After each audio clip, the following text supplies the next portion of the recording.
안녕하세요. 제 채널은 누구나 최대한 찾을 수 있는 데이터를 말씀드리면서 공시학 킥팩터를 통해 투자 아이디어를 찾은 태린이 아빠입니다. 영상 속의 내용들은 누구나 찾을 수 있는 자료이고요. 엑셀 데이터는 유튜브 멤버십 회원분들에게 매주 1회 이상 업데이트해서 드리고 있습니다. 라떼 이상 회원분들에게는 비공개 텔레그램 채널도 참여 가능하시고요. 영상 보시고 구독, 좋아요, 알람 설정 부탁드리겠습니다.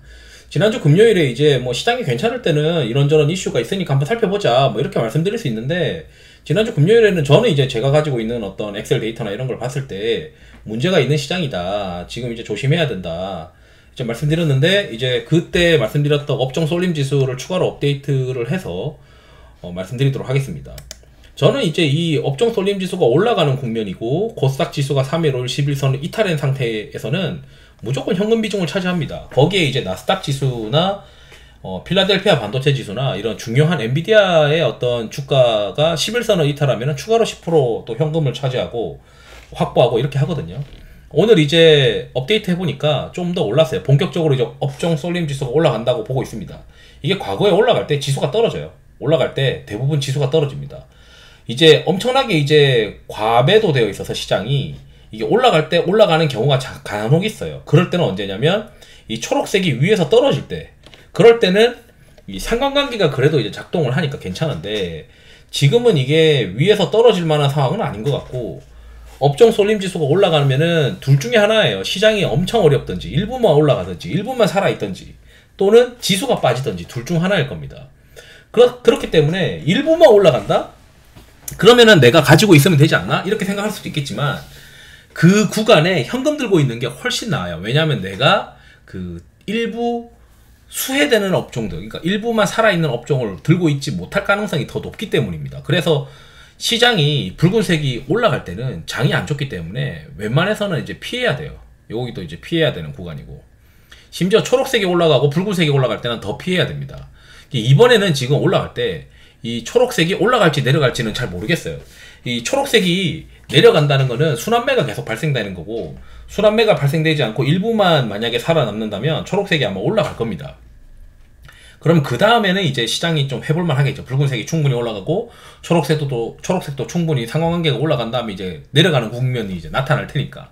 그래서 지금은 좀 조심해야 되는데, 데이터상으로 저는 이제 그 지난주에도 말씀드렸듯이 금요일날 난 엔비디아가 여기 11선을 일단 버티고 있던데 11선을 깨고, 얘가 11선을 깨면 필라델피아 반도체 지수도 11선을 깨겠죠. 그리고 나스닥도 이제 11선은 여기는 이제 버틸 수 있을 수도 있어요.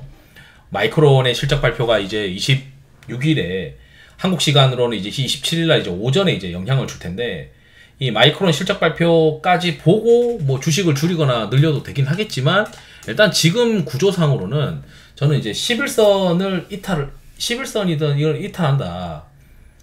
주황색 필라델피아 반도체가 11선을 이탈한다 이러면은 일단 현금 지금 20%에서 이제 10% 더 늘려서 30%, 내일 아침에는 이제 30%로 해야 되겠죠. 그나마 이제 수출 데이터들이 있는 종목들이 괜찮긴 한데, 오늘 이제 아쉽게도 대만의 어떤 전력기기들도 국내 전력기기 시장이랑 연동되는 건지 상태가 그냥 좋지는 않았었어요. 이게 이제 신고가를 가려고 하다가 이제 조정받는 거라서 내일 한 번 더 봐야 되긴 하겠지만, 그리고 저는 수출 데이터가 변압기 쪽이 나쁘지 않다라고 생각하는 사람이라서 줄이더라도 아예 찍어내거나 버려야 될 업종은 아니다. 결국 이제 수출 데이터에서 우리가 볼만한 거는 화장품이랑 전력기기랑 음식료밖에 없지 않냐, 그 얘기를 이제 말씀드리고 싶고, 그 다음에 이제 오늘 이제 흥미로웠던 것들 중에 뭐가 있냐면, 자, 컨테이너 운임 지수가 또 올랐어요. 이게 계속 올라가고 있어요. 그래서 왜 그런가 봤더니 이거 보니까 6월 20일에 블룸버그 통신에 따르면 홍해에서 드론 공격을 받았다고 합니다. 뭔가가. 그래서 이게 긴장감을 높여서 그런지 컨테이너 운임 지수가 더 올라갔어요.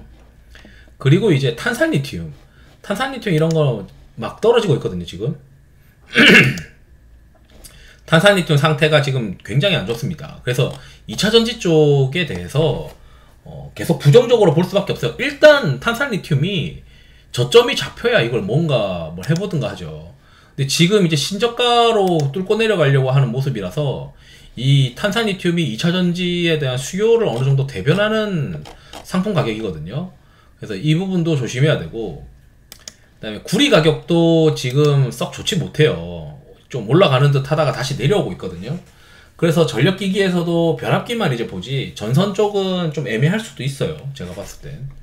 그래서 지금 안 좋은 것들이 꽤 많다. 컨테이너 관련돼서는 뭐 대한해운이나 뭐 HMM 이런 거밖에 할 게 없는데 뭐 크게 비중 실을 수 있는 상태도 아닌 것 같고, 게다가 이제 수출 데이터 나오는 것들이나 이런 것들을 들고 있긴 하지만, 또는 이제 뭐 반도체 쪽도 마이크론의 어떤 실적 발표를 통해서 오히려 이제 반등할 수도 있죠. 왜냐하면 제가 가지고 있는 수급의 어떤 쏠림이나 이런 엑셀 데이터를 보면은 반도체 소부장은 굉장히 과매도 국면으로 들어가 있거든요.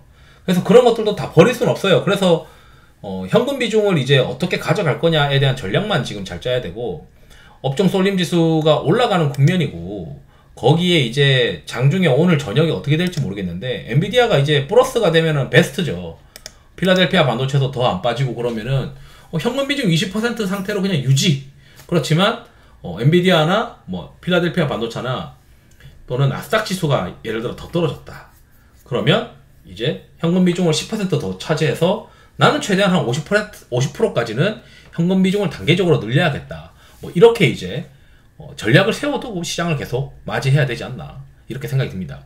이렇게 이제 말씀드리는 이유가 다음번에 또 시장은 왔다 갔다 하면서 또 조정이 올 거예요. 그러면 코스닥 지수가 3일월 11선을 이탈하고 업종 쏠림 지수가 반등할 것 같은 그 밑에 권에 있을 때는 일단은 처음에는 20% 현금 차지하고 그 다음에 미국 시장 같이 체크하면서 미국 시장의 조정이 이제 진짜 발생하게 되면은 계속 이제 11선 이탈하면 10% 현금 추가, 21선 이탈하면 또 10% 현금 추가, 이렇게 해서 뭐 40%에서 50%까지 내가 현금을 단계적으로 확보하겠다. 반대로 만약에 회복하기 시작하면은 단계적으로 현금을 줄이고 주식을 늘려나가겠다. 이런 전략들을 머릿속에 이제 가지고 있으면서 시장을 임하면 그렇게 힘들긴 하겠지만 그래도 마냥 들고 터지진 않을 수 있다. 그렇게 이제 말씀드리고 싶어가지고 영상을 준비했습니다. 투자에 도움 되시길 바랍니다. 감사합니다.